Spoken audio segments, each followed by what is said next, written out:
Hello बच्चों, कैसे हैं आप लोग। उम्मीद करता हूँ सभी बच्चे अपनी अच्छे से पढ़ाई कर रहे होंगे। पिछली क्लास में हमने प्रश्न नंबर 6 तक पढ़ लिया था। प्रश्न नंबर 6 के बाद में प्रश्न नंबर 7 बिल्कुल ही आसान सवाल है। आज हम प्रश्न नंबर 8 देखेंगे। बहुपद की प्रश्नावली 2b के बारे में हम पढ़ रहे थे। सवाल नंबर 6 तक हो चुका था। आज हमारा सवाल नंबर 8 है। सवाल नंबर 8 में कहना 48 + 2x - x² के हमें शून्य ज्ञात करना है तथा शून्यकों व गुणांकों में संबंध की सत्यता की जांच करना है कि उनके बीच में जो संबंध स्थापित हो रहा है वो बराबर हो रहा है, बराबर सिद्ध हो रहा है, उसी की हमें जांच करनी है। तो देखिए, जब भी कभी इस तरह से दिया जाए आगे पीछे करके, या स्क्वायर वाला पद पीछे दे दिया जाए या अचर पद आगे दे दिया जाए, इस तरह से जब कभी दिया जाए तो जिस तरह से हमारा मूल रूप होता है बहुपद का ax² + bx + c, इस तरह से ही हम लिख लेते हैं। तो देखो, इसको लिखने के ऐसे -x² प्लस का 2x और प्लस का 48 चिन्ह सहित लिखेंगे। देखिए, ये यहाँ पे माइनस का है तो इसको यहाँ पे माइनस का लिख लिया, 48 यहाँ पे प्लस का था तो इसको पीछे लिख लिया। अब किसी भी बहुपद का शून्य निकालने के लिए उसके बराबर हमें 0 लेना पड़ेगा। px बराबर हमने क्या मान लिया, 0 मान लिया। px का मतलब होता है पॉलिनोमियल ऑफ x, इसको हिंदी में कहते हैं x के पदों में बहुपद। जो बहुपद है उसका अचर पद क्या है, x। अब देखिए, वही हमारा तरीका शून्य निकालने का। सबसे पहले अचर पद का गुणा कराएंगे x² के गुणांक। तो यहाँ x² के गुणांक है -1। अब यहाँ पे एक दिख तो नहीं रहा, लेकिन हमने बताया कि एक जो है सभी के गुणा और भाग में होता ही है, क्योंकि एक का ना तो गुणा करने पर कोई फर्क पड़ता है ना ही भाग करने पर। 48 एकम 48। अब देखिए, 48 के हम करेंगे गुणन। 48 के हमें देखिए 48 एकम माइनस का 48 आ गया, तो माइनस के 48 मतलब हमें घटाने पर। माइनस से मतलब पता चल रहा है कि हमें घटाना है, घटाने पर हमें 2 लाना है। 48 के हम ऐसे गुणनखंड करें कि उनको घटाने पर क्या है, 2। वो घटाने पर क्या है, 2। तो सबसे पहले हम 2 का भाग करेंगे। 2 दूना 4, 2 चौकू 8। एक बार करने के बाद में फिर ट्राई करेंगे 24 दूना 48। 24 से 2 घटाएंगे तो 22 आएगा। फिर से करेंगे 2 एकम 2, 2 दूना 4। आप देखेंगे 2 दूना 4 हो गया, 12 चौको 48। 12 से 4 घटाएंगे तो 8 बचेगा, तो हमें 2 नहीं मिला। तो हम और आगे करेंगे, फिर 2 से करेंगे, 2 छंग 12। इसको भी साथ ले लेंगे, 2 दूना 4 और 4 दूना 8, 8 छंग 48। 8 से 6 जाएगा तो 2 बचेगा। हाँ, तो यहीं पे हमें पूरा गुणनखंड करने की जरूरत नहीं है। इस तरह से बार बार हम ट्राई करके देखेंगे, जहाँ पर हमारा मिल गया वहीं से हम खत्म कर देंगे। तो 8 छंग 48, तो 8 से जब 6 घटाएंगे तो हमारा 2 बच जाएगा, और यही तो हमको चाहिए था, यही हमको चाहिए। -x² प्लस 2 की जगह पे हम लिखेंगे 8 - 6। देखिए, लिखा अभी भी वही है, लिखा अभी भी वही है, केवल लिखने का हमने तरीका बदल दिया कि 8 से 6 जाएगा तो 2 ही बचेगा। 2x ही लिखा है, कुछ नहीं बदलाव हुआ है। केवल हमें कॉमन लेने के लिए हमें यहाँ पे हमारे 3 पद थे, 4 पद बनाने के लिए हमने बीच वाले को 2 भागों में तोड़ दिया। अब देखिए -x², अब चिन्ह से अंदर गुणा होगा, यहाँ प्लस है तो चिन्ह में कोई भी प्रभाव नहीं पड़ेगा। 8 का x में करेंगे 8x -6x + 48 बराबर 0। अब देखिए, यहाँ पे माइनस का x हमें कॉमन मिल जाएगा, तो यहाँ बचा x। अब जब माइनस बाहर जब भी कॉमन लिया जाएगा, अंदर के सभी चिन्ह बदल जाएगा। तो ये माइनस का था, देखो प्लस का हो गया, ये प्लस का है तो ये माइनस का हो गया। अब यहाँ पे भी -6 कॉमन मिल रहा है, तो ये प्लस का x हो जाएगा और ये माइनस का 6 × 48 बराबर 0। अब देखिए, एक पद और 2 पद बचे हैं, तो अब दोनों में x -8 कॉमन मिल रहा है। दूसरे क्वेश्चन में बचा -x और माइनस का 6 बराबर 0। अब 2 मान आ गए, 2 गुणनखंड आ गए। ये जो हमारा ऊपर था इसके दो गुणनखंड आ गए, तो अब हम दोनों को एक एक करके बराबर करेंगे 0। x माइनस 8 बराबर 0, तो x बराबर 8। अब दूसरी बार माइनस x माइनस 6 बराबर 0। अब देखिए ये माइनस 6 उधर जाएगा, तो माइनस एक्स बराबर प्लस का 6। और जब भी कभी इस तरह से देखो x माइनस का तो पूछा नहीं गया, केवल x के हमें शून्य ज्ञात करने, तो इस माइनस को उधर भेज देंगे तो x बराबर माइनस 6 आ जाएगा। अब कुछ बच्चों के दिमाग में आया होगा कि ये माइनस इधर था उधर गया तो प्लस क्यों नहीं हुआ, तो देखिए यहाँ पर -1 नहीं था, ये माइनस एक्स को लिख सकते हैं -1 इंटू एक्स लिख सकते हैं, x एकम x और माइनस का x लिखा है। अब इस -1 को हमने उधर भेजा तो भाग में गया, उधर भाग में गया, तो ऐसे लिख लो कि 6/-1। अब देखिए माइनस ऊपर हो या नीचे, चोट पैर में लगी हो या सर में लगी हो, दर्द हमें ही होगा। तो अगर माइनस नीचे है तो ये संख्या ऋणात्मक है, तो x बराबर -6। या आप इस तरह समझ सकते हैं कि अगर इधर माइनस है तो दोनों पक्षों में हमने माइनस का गुणा करा दिया, तो इधर माइनस किया तो माइनस माइनस प्लस हो गया ये, और इधर प्लस था प्लस माइनस माइनस हो गया, बस x का मान आ गया -6 और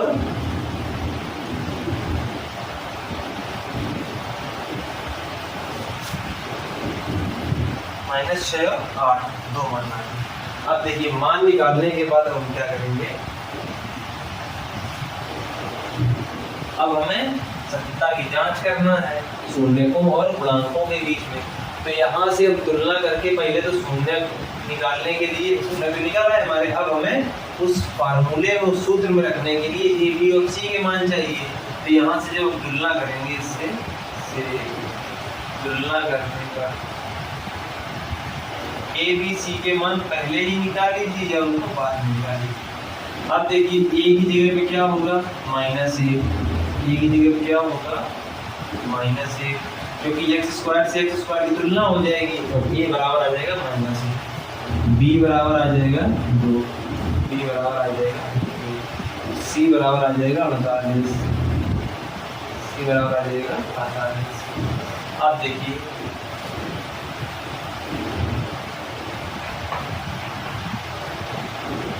अल्फा प्लस बीटा, ये हमने दो इसके शून्य मान लिए, बराबर होता -b/a।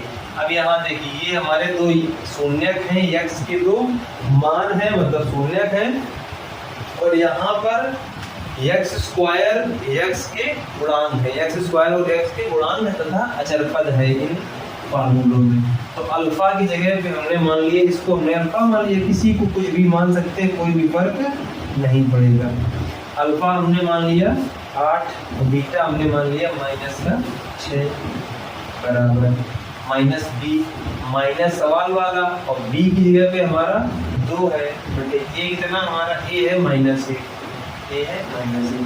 अब देखिए प्लस माइनस माइनस माइनस से माइनस कट गया, 1 का 2 में भाग देंगे तो 2 ही आ जाएगा, 8 से 6 घटा तो 2 बराबर 2। तो यही हमारी सत्यता की जांच होगी। अब हम अल्फा इंटू बीटा बराबर c/a लगा करके देखेंगे। अल्फा है हमारा 8 और बीटा है हमारा -6। अब c हमारा 48 है, कितना है 48 बटे a कितना हमारा -1, 8 48 माइनस का, देखो माइनस ये प्लस का है तो माइनस प्लस माइनस, विपरीत चिन्हों का गुणा करने पर हमेशा निगेटिव ही आता, मतलब हमेशा माइनस ही आता है, और समान चिन्हों का गुणा करने पर हमेशा प्लस आता है। और जब जोड़ते घटाते हैं तो समान चिन्ह जुड़ते हैं और विपरीत चिन्ह घटते हैं, और हमेशा चिन्ह बड़ी संख्या का आता है, चाहे वो प्लस का हो चाहे माइनस का। देखो नीचे माइनस हो या ऊपर माइनस हो, हमने बताया कि चोट चाहे पैर में लगी हो या सर में, दर्द हमें ही होगा। तो ये माइनस का 48 हो गया, दोनों देखिए बराबर आ गए। ये हमारा सिद्ध हो गया, सत्यापित हो गया कि इनके जो गुणांक हैं और इनके जो शून्य उनके बीच जो संबंध है वो बिल्कुल ही सही है।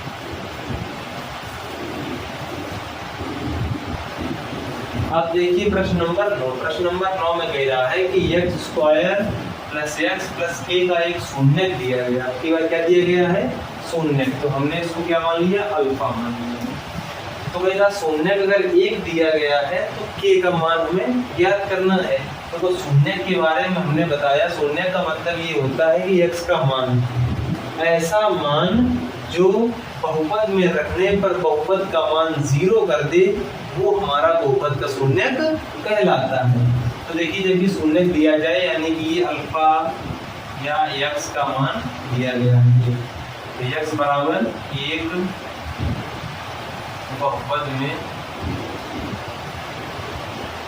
रखने पर,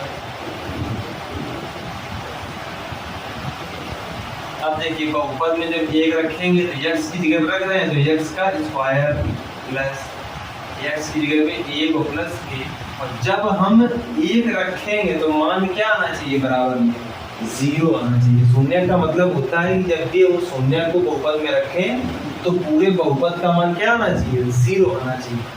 देखिए 1 का स्क्वायर 1 प्लस 1 प्लस a बराबर 0। 1 1 2 प्लस का 2 उधर जाएगा दाएं पक्ष में, तो प्लस का 2 है तो दे जाएगा तो माइनस का 2, a बराबर आ गया माइनस का 2।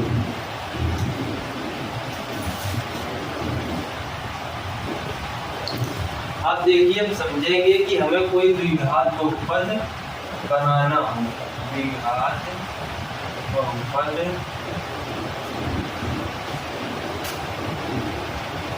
बनाना हो तो हम इस तरह से बनाएंगे। हमें अगर शून्य दिए गए हैं, अल्फा और बीटा के मान दिए गए हैं, तब हम बहुपद को बना सकते हैं। तो अल्फा और बीटा के मान दिए जाएंगे, सबसे पहले हम अल्फा प्लस बीटा निकालेंगे और अल्फा इंटू बीटा निकालेंगे।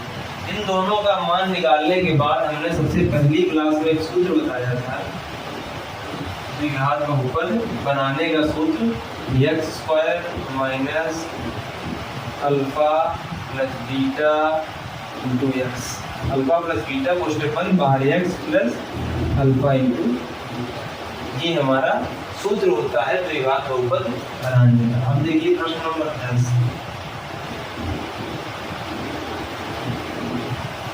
प्रश्न नंबर 10 में कह रहा है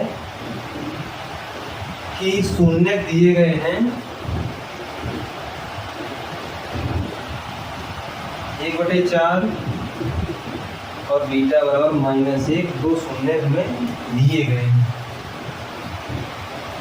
नहीं शून्य नहीं दिए गए हैं, ये शून्यकों का योग कर दिया गया, अल्फा प्लस बीटा दिया गया है और अल्फा इंटू बीटा दिया गया। हमने सही उसमें देखा नहीं, अल्फा प्लस बीटा और अल्फा इंटू बीटा के मान हमें दिए गए तो बहुत ही आसान है। अल्फा बीटा दिए गए होते तो अल्फा प्लस बीटा और अल्फा इंटू बीटा निकलते। अब हमें सवाल में सीधे सीधे योगफल और गुणनफल ही दिया गया है, तो आसानी से हम द्विघात बहुपद को बना पाएंगे। अल्फा प्लस बीटा बाहर x plus alpha into x square minus alpha plus beta 1/4x। अब अल्फा बीटा की जगह पे -1, माइनस देखो यहाँ पे प्लस है, जब अल्फा बीटा की जगह माइनस रखेंगे तो प्लस माइनस माइनस, ये हमारा द्विघात बहुपद बन गया। देखिए द्विघात बहुपद ये भी है, इसको और हल करना चाहें हम इसके बटे 1 करके, क्योंकि देखो ax square plus bx plus c के रूप का तो ये बन चुका है, ax square plus bx plus c के रूप का बन चुका है। लेकिन आपके सवाल में या आपके उत्तर में जो उत्तर आपका दिया गया होगा उसमें 4 नीचे एलसीएम लेकर के 4x square minus x minus 4 दिखा रहा होगा, और नीचे वाले 4 को हम बाहर कॉमन लेके लिख सकते हैं या बराबर 0 करके उसको 0 की तरफ भेज सकते हैं। तो ये हमारा बहुपद क्या आ जाएगा, x square minus x minus 4, या कितना भी आप समझ सकते हैं, कोई।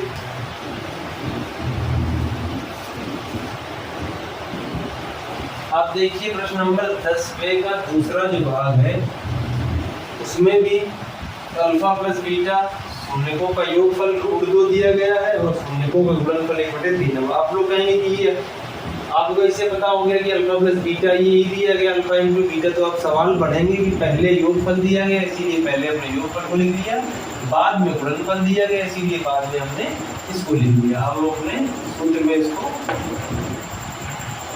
रख देंगे, x square minus alpha plus beta बाहर एक्स माइनस यहाँ प्लस अल्फा प्लस बीटा। अब देखिए x square minus alpha plus beta की जगह पे root 2 x plus alpha beta की जगह पे 3।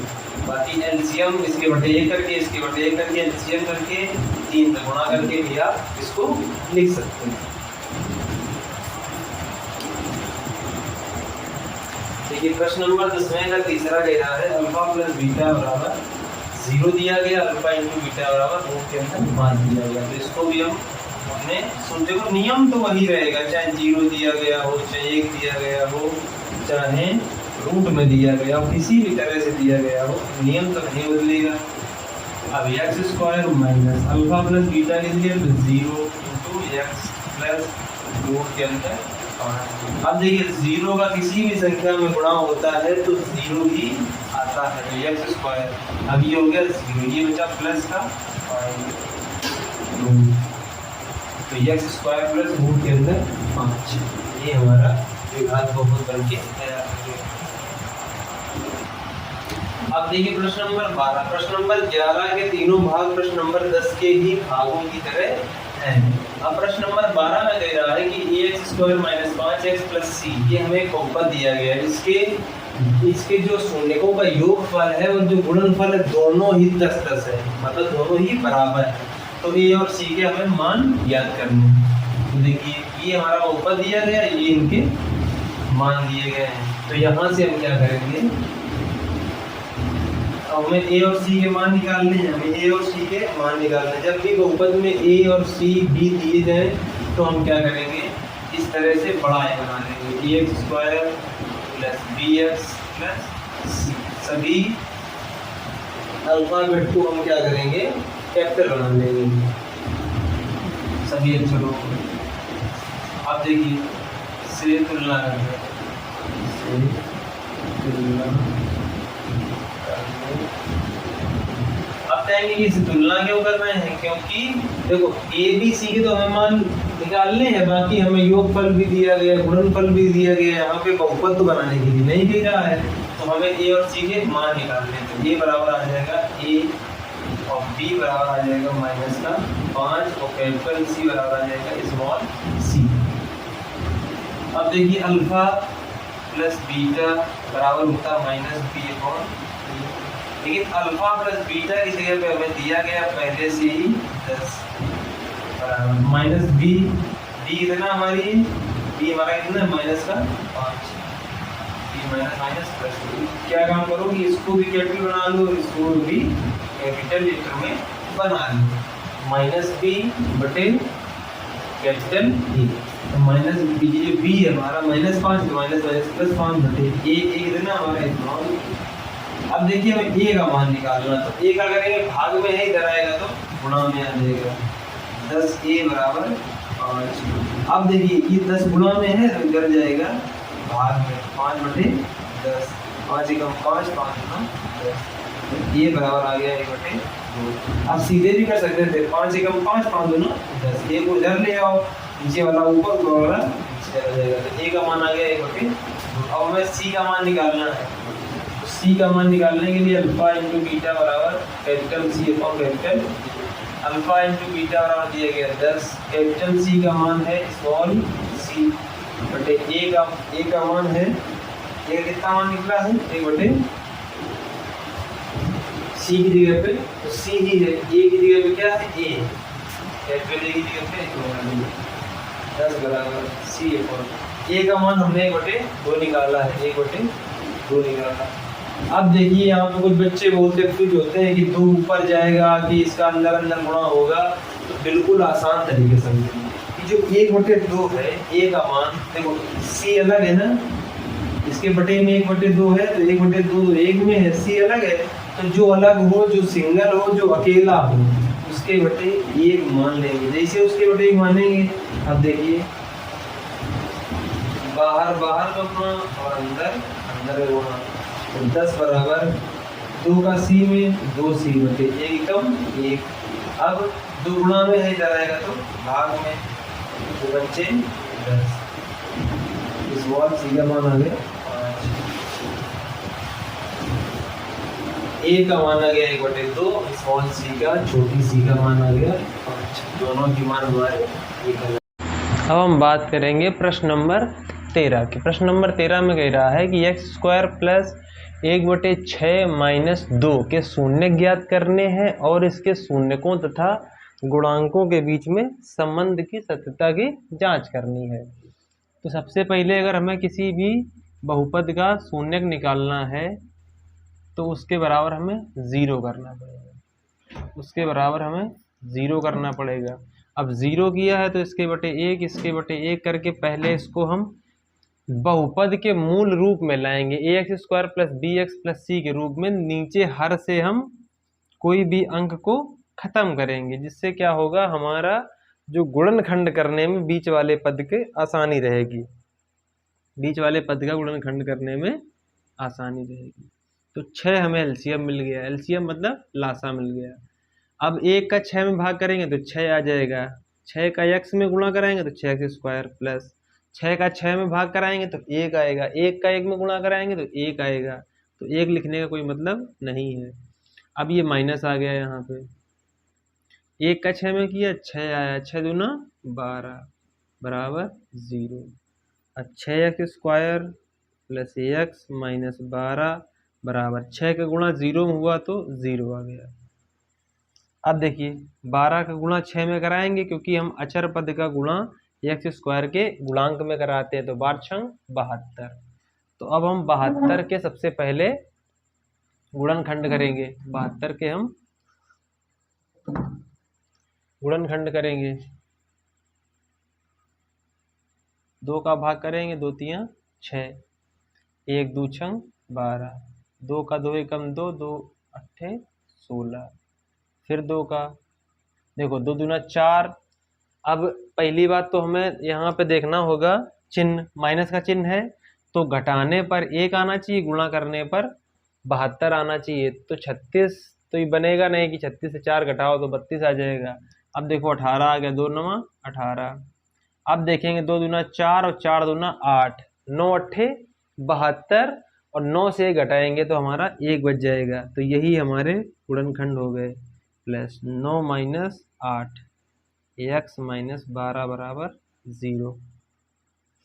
6x² plus 9x minus 8x minus 12 बराबर 0।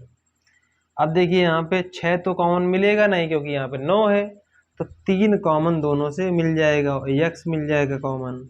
तो यहाँ 3 दूना 6, 2x 3 त्रिका 9, x तो बाहर निकल गया। अब यहाँ माइनस का 4 मिलेगा, क्योंकि 8 तो मिल नहीं सकता, क्योंकि 8 का 12 में भाग नहीं जाएगा। तो हमें कितना मिल गया 4, तो 4 दूना 8। और जब भी माइनस कॉमन लेते हैं तो अंदर के चिन्ह बदल जाते हैं, यहाँ माइनस था यहाँ प्लस हो गया, यहाँ माइनस है यहाँ भी प्लस हो जाएगा। 4 तियां 12 बराबर 0। अब देखो 2x प्लस 3, 2x प्लस 3 दोनों में हमें कॉमन मिल गया, तो 2x प्लस 3 एक कोष्टक में लिख लेंगे, दूसरे कोष्टक में 3x माइनस 4 बराबर 0।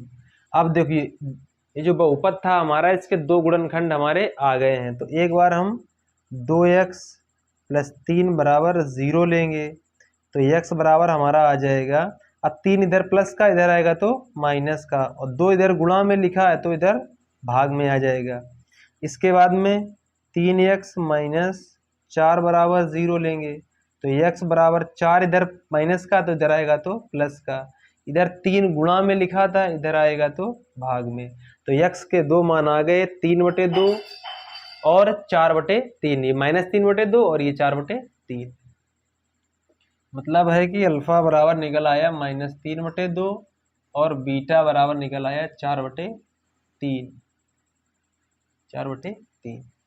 अब हमें गुणांकों और शून्यकों के बीच संबंध जो है उसकी सत्यता की जांच भी करनी है। तो देखिए ये हमारा बहुपद बनके तैयार हुआ था, चाहे आप यहाँ से तुलना कर लीजिए, चाहे आप यहाँ से तुलना कर लीजिए, कोई दिक्कत नहीं है।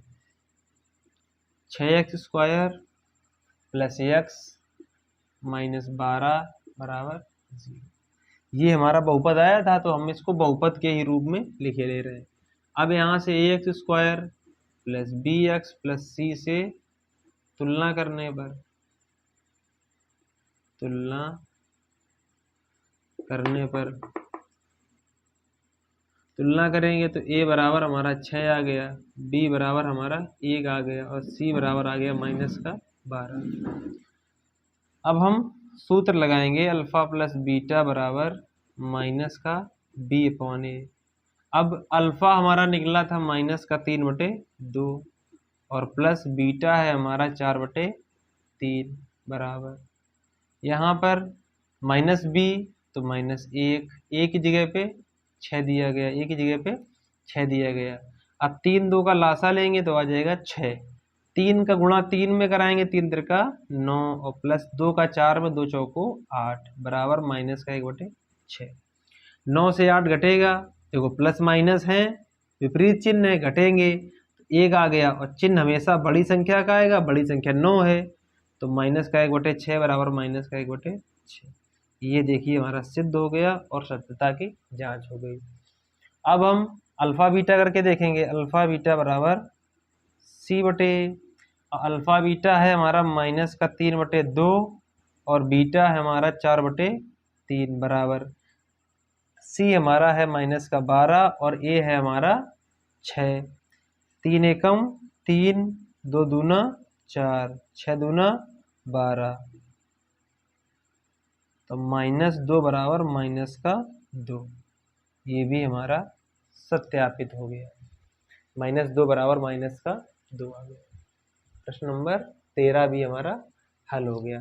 देखो यहाँ से करने को तो हम कर सकते थे, लेकिन हमें कठिनाई होगी गुणनखंड करने में। जो बीच वाला इसका पद है x वाला, इसका जो गुणांक है उसके हमें गुणनखंड करने में दिक्कत होगी, तो इसलिए हमने हर से 6 को खत्म कर लिया और उधर 0 कर दिया। अब हमारा सवाल आसान हो गया, इसका गुणनखंड करना भी आसान है।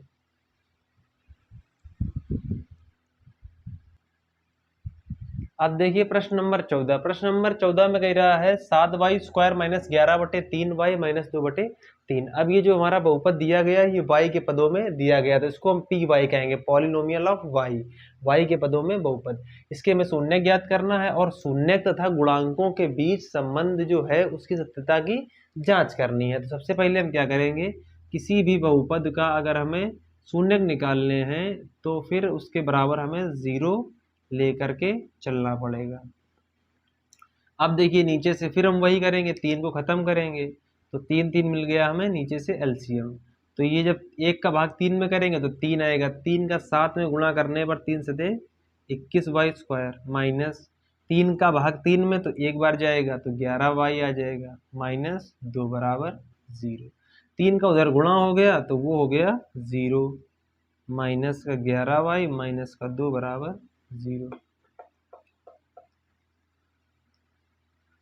अब देखिए इसके बाद में फिर वही हमारा नियम, 21 का हमने गुणा 2 में कराया, 21 दूना 42। अब 42 के हम गुणनखंड करेंगे, 2 का भाग किया, 2 दूना 4, 2 एकम 2, 3 सते 21, 2 3 6 और 7 छंग 42, 7 छंग 42। लेकिन जोड़ने पर क्या 7, यहाँ पे देखो माइनस है तो घटाने पर क्या 11 आएगा? क्या घटाने पर 11 आएगा? नहीं आएगा, क्योंकि 7 से 6 जाएगा तो 1 बचेगा। तो इन देखो 2 3 और 7 3 गुणनखंड आए हैं, 2 3 और 7। तो एक बार हमने 2 3 को लेकर के देखा, 2 3 6, 6 से 42, 7 से 6 घटाया 1 आया, लेकिन हमें लाना कितना 11। तो एक बार हम क्या करते हैं, 7 को 2 के साथ लेकर के देख, 7 दूना 14, 14 गुणा 3, 14 3 42 और 14 - 3 बराबर 11। देखिए ये हमारा गुणनखंड बन गया, 14 और 3, 21y² माइनस कोष्टक में 14 - 3y - 2 बराबर 0। देखिए बदलाव कुछ नहीं होता, 14 से 3 घटाएं तो अभी भी हमारा 11y ही लिखा है, केवल इसको तोड़ने से 4 पद बन जाएंगे और हमें आसानी से कॉमन मिल जाएगा और सवाल हमारा हल हो जाएगा। अब देखिए कोष्टक खोलेंगे, -14y minus minus plus 3y, चिन्हों का विशेष ध्यान रखें गुणा और भाग करने पर। अब देखिए दोनों में 7y कॉमन मिल रहा हमें, तो 7 × 21y -7 दूना 14 प्लस यहाँ पे देखिए जब कुछ कॉमन ना हो किसी भी संख्या में तो क्या कॉमन मिलता है 1, क्योंकि 1 का गुणा सभी में होता है। तो 3y माइनस 2, कोई भी फर्क अंदर नहीं पड़ेगा क्योंकि प्लस कॉमन हमने लिया है। अब देखिए 3y माइनस 2, 3y माइनस 2, दोनों में हमें कॉमन मिल गया। दूसरे कोष्टक में 7y प्लस 1 बराबर 0। अब एक बार हम 3y माइनस 2 बराबर 0 लेंगे तो y बराबर हमारा आ जाएगा -2, उधर जाएगा +2 और 3 गुणा में है तो इधर भाग में आ जाएगा। फिर एक बार हम 7y प्लस 1 बराबर 0 लेंगे तो y बराबर -1/7। तो हमारे y के 2 मान आ गए, एक आया 2/3 और दूसरा आया -1/7। एक को हम अल्फा मान लेंगे, एक को बीटा मान लेंगे। अब इनके जो गुणांक और शून्यक हैं इनके बीच संबंध की जांच भी कर लेते हैं। तो अल्फा प्लस बीटा बराबर -b/a।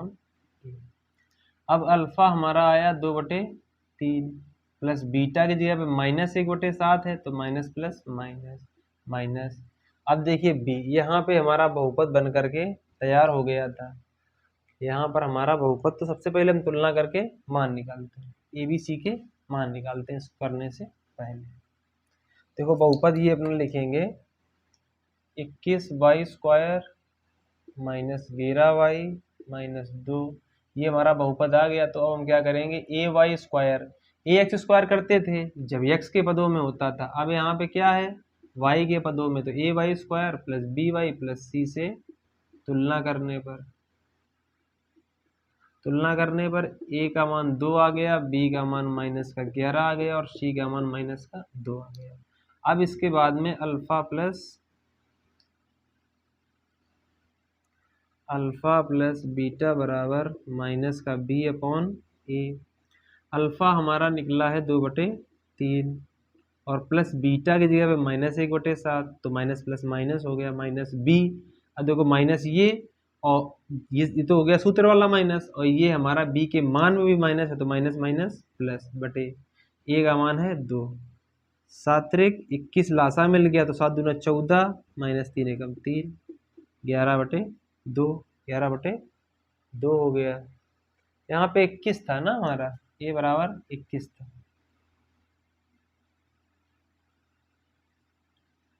14 से 3 घटा तो 11 आ गया, 11/21 बराबर 11/21, ये हमारा सिद्ध हो गया। अब इसके बाद में हम अल्फा इंटू बीटा बराबर c/a। अब अल्फा हमारा 2/3 इंटू बीटा है हमारा -1/7 बराबर c हमारा -2/a है हमारा 21 प्लस का 2 एकम 2 प्लस माइनस माइनस, विपरीत चिन्हों का गुणा हमेशा ऋणात्मक ही आता है। 7 21 बराबर -2/21, दोनों ही हमारे बराबर आ गए हैं, तो ये हमारा सत्यापित हो गया। अब देखिए प्रश्न नंबर 15। प्रश्न नंबर 15 में जो शून्य है उनका योगफल दिया गया √2, और जो गुणनफल है किसी किसी किताब में, पुरानी किताब में -4/9 दिया गया है, अगर नई किताबों में करेक्शन हो गया है तो -3/2 दिया गया है, -3/2। लेकिन जो उत्तर है आपका वो -3/2 रखने पर ही मैच कर रहा है, -4/9 रखने पर मैच नहीं कर रहा। बाकी सवाल दोनों से लग जाएगा और दोनों से हल हो जाएगा। तो हम -3/2 रख के देखते हैं, ना कि ये, इसको भी करके देख सकते हैं, आंसर मैच नहीं करेगा इससे। अब देखिए सबसे पहले हम बहुपद बनाएंगे। सबसे पहले क्या बनाएंगे, बहुपद बनाएंगे। तो बहुपद बनाने के लिए x square minus alpha plus beta into x plus alpha into beta, ये हमारा हो गया बहुपद का सूत्र। अब इसके बाद में x square minus alpha plus beta का मान √2 और ये x plus minus minus, alpha beta का मान माइनस में है तो यहाँ प्लस है तो प्लस माइनस का गुणा होगा तो माइनस आ जाएगा, -3/2। ये हमारा आ गया बहुपद। बहुपद हमें बनाना था। बहुपद के बाद में कह रहा है इसके शून्यक भी हमें ज्ञात करने हैं। तो शून्यक ज्ञात करने के लिए इसको हमने पी एक्स मान लिया, पी एक्स बराबर पॉलिनोमियल ऑफ एक्स, क्योंकि पी एक्स ही तो आएगा, जो बहुपद है एक्स के पदों में ही है। इसके बाद में हम शून्यक निकालने के लिए पी एक्स बराबर 0 करेंगे। तो पी एक्स की जगह पे x square minus √2x minus 3/2 उसको भी लगा करके दिखा सकते हैं, लेकिन फिर जो वीडियो है बहुत ही लंबी हो जाएगी, लग उससे भी जाएगा, उसका एक अलग से वीडियो बना करके डाल देंगे कि उससे किस तरह से आंसर आएगा। अब ये देखिए, इनके बटे 1 करके, इनके सबके बटे 1 करके, 2 हम नीचे एलसीएम मतलब लासा ले लेंगे, तो ये हो जाएगा हमारा 2x square minus 2√2x minus 3 बराबर 0। अब 2 इधर भाग में, इधर आएगा तो गुणा में, और 0 से गुणा होगा तो 0 ही आ जाएगा। तो ये हमारा आ गया 2x square minus 2√2x minus का 3 बराबर का 0। देखो रूट में दिया गया हो, किस में भी दिया गया हो, हमें बस ये देखना है कि हमारा नियम क्या कहता है। 3 का गुणा हमें 2 में करना है, तो कितना आ जाएगा, 6 आ जाएगा। अब 6 के हमें ऐसे गुणनखंड करने हैं कि हमें 2√2 मिल जाए। तो देखो 2√2 को हम क्या लिख सकते हैं, 2√2।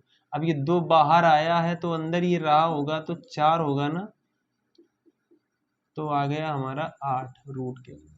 क्या कभी ये पॉसिबल है कि जो 6 से हम 6 के गुणनखंड करें और हमें √8 घटाने पर मिल जाए? ये हमारा पॉसिबल ही नहीं है।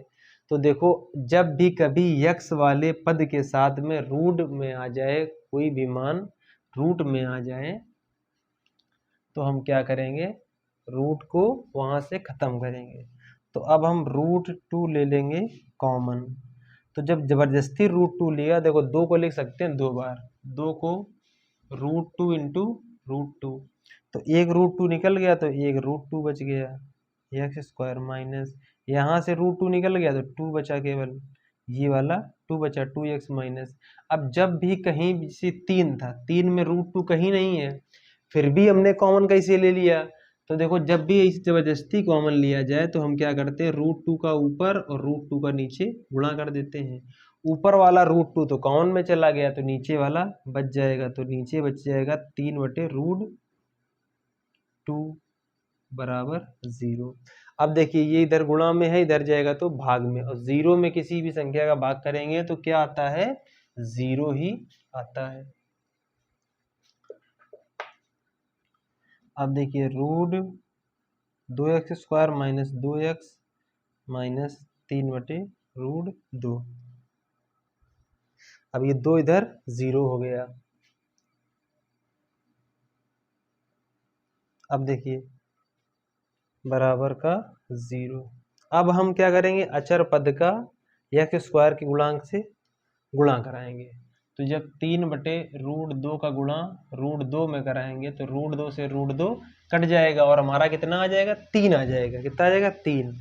अब हमें 3 के ऐसे गुणनखंड करने हैं जिनको गुणा करने पर 3 आए और घटाने पर 2 आए। तो 3 के क्या गुणनखंड हो सकते हैं, 3 इंटू 1, 3 एकम 3, और 3 से जब 1 घटेगा तो कितना बचेगा, 2। तो यही हमारे 2 गुणनखंड हो गए। अब यहाँ समझने लायक जो सबसे इम्पोर्टेंट बात थी वो यही थी कि √2 जबरदस्ती कॉमन लेना, बीच वाले से ख़त्म करना, क्योंकि इनका गुणनखंड हो ही नहीं सकता था, घटाने पर कभी रूट में वैल्यू नहीं आती वो वाली, जिस तरह के हमारे गुणनखंड बन रहे थे। तो 20 से हमने ख़त्म कर लिया, अब आसानी से लग जाएगा। तो 3 का हमने 3/√2 का इसमें गुणा कराया, तो √2 से √2 कट गया, √2 से √2 कट गया, तो ये हमारा 3 आ गया। तो अब देखो बन गया हमारा सवाल, √2x स्क्वायर माइनस का 3 माइनस 1 x माइनस 3/√2 बराबर 0। अब हम कोष्टक को खोल देंगे, 3 का अंदर गुणा कराओ, 3x हो गया माइनस माइनस प्लस x 3/√2। अब यहाँ देखो बहुत इंपॉर्टेंट एक बात आएगी, हमें समझना है कि जब जबरदस्ती कॉमन लिया जा रहा है, हमें गुणनखंड बनाने हैं 2 इस बहुपद के। देखो अब यहाँ पे क्या है, यहाँ तो √2 है नहीं, तो यानी कि ये जो पद है यहाँ पे x है तो हमें यहाँ भी x लाना है। क्या लाना है? x। तो यहाँ पे एक्स्ट्रा क्या है? √2, क्योंकि भाई देखो ये इन दोनों कॉमन लेकर के एक कोष्टक में आ जाएगा, फिर इन दोनों से कॉमन लेना पड़ेगा। तो जब इन दोनों से कॉमन लेंगे तो यहाँ तो केवल x है, तो हमें यहाँ भी केवल x ही बनाना है। तो √2x लिया हमने, तो √2 निकल गया, एक x निकल गया, तो एक x बचा। अब माइनस, जब भी ज़बरदस्ती कॉमन लेते हैं तो जितना ऊपर कॉमन लेते हैं उतने का नीचे भाग करते हैं। तो हमने देखो बताया था अभी, जैसे 3 है यहाँ पे, तो 3 में √2 का ऊपर और √2 का नीचे गुणा कर दिया हमने, ऊपर वाला 2 में कॉमन निकल गया तो नीचे वाला बच गया। तो इसको हम लिखेंगे 3/√2। x तो हमारा बाहर निकल चुका, प्लस यहाँ जब कुछ कॉमन नहीं है तो हम क्या कॉमन ले लेंगे? 1। तो x - 3/√2 बराबर 0। अब x - 3/√2, x - 3/√2, x - 3/√2, दूसरे कोष्टक में बच जाएगा √2x + 1 बराबर 0। अब दोनों को एक एक बार 0 ले लेंगे, तो x - 3/√2 बराबर 0, x बराबर 3/√2, ये माइनस का इधर आ गया तो प्लस का। इसके बाद में √2x + 1 बराबर 0, तो x बराबर √2x बराबर, ये देखो प्लस का इधर आएगा तो माइनस का, ये गुणा में लिखा है, इधर जाएगा तो भाग में आ जाएगा। तो 2 मान हमारे x के आ गए, 2 शून्य हमारे x के आ गए, 3/√2 और -1/√2। केवल ये सबसे इम्पोर्टेंट बात थी कि दूसरे कोष्टक में आप देख लेंगे क्या बनना, उसके हिसाब से यहाँ पर बनाएंगे, और ये यहाँ पर गुणा करना, कॉमन लेना, यही सबसे इम्पोर्टेंट बात थी। उम्मीद करता हूँ सभी बच्चों को क्लास अच्छी लगी तो आप लोग क्लास देखने के बाद में जिन जिन बच्चों को अच्छी लगी हो क्लास, वो लाइक कर दें और शेयर ज़रूर कर दें अपने दोस्तों के पास, ताकि सभी बच्चों तक ये वीडियो आसानी से पहुँच सके। धन्यवाद।